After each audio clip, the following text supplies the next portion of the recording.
Hello and welcome to Reflect and Rejoice.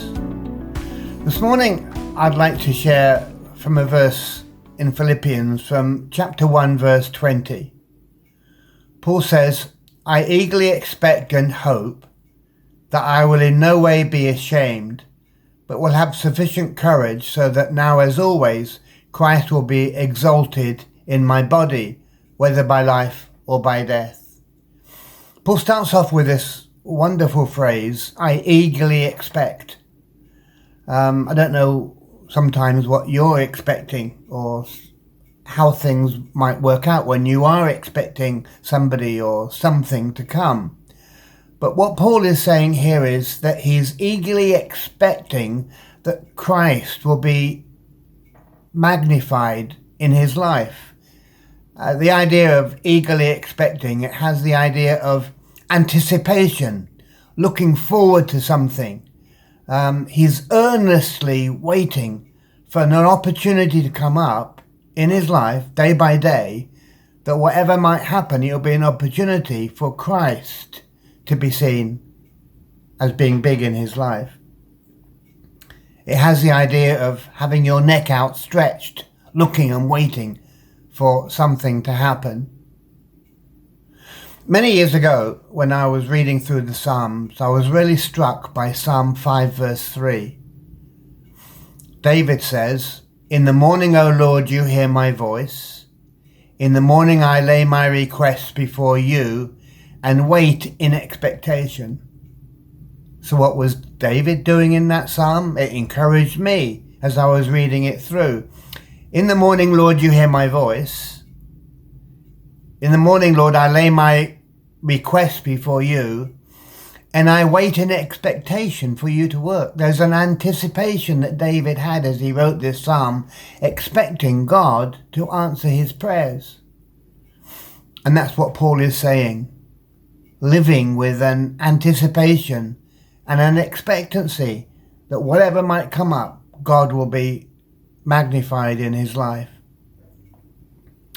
But Paul goes on in that verse and says, "I'll have sufficient courage so that now as always Christ will be exalted in my body, whether by life or by death."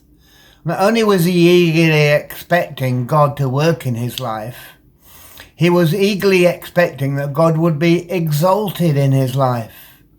In other words, he was expecting that Christ will be magnified by whatever he did. So where you go, what you do, what you say, it's an opportunity that when you go somewhere or say something, it's an opportunity that Christ will be magnified through you, made big. I don't know about you, but sometimes I have to use a magnifying glass to read these days.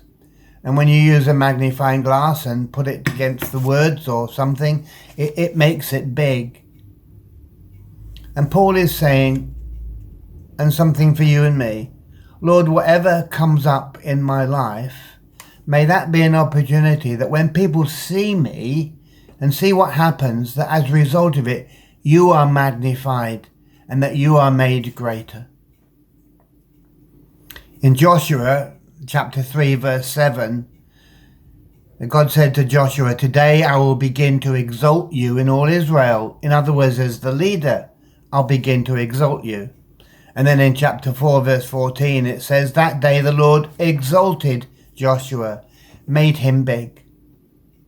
So the thing that struck me and still strikes me about Philippians 1:20 is I want to live eagerly expecting that whatever comes in my life will be an opportunity for people to see Christ in me. Whatever comes up in your life, that it might be an opportunity for people to see Christ in you. And that when he says, I'm expecting and anticipating that Christ will be exalted, that Christ will be made big. It's not you, it's not me. I'm praying that in all of the circumstances I might find myself in, it will be an opportunity that Christ will be made big. May he be made bigger through our lives as people see Christ in us. May God bless you today.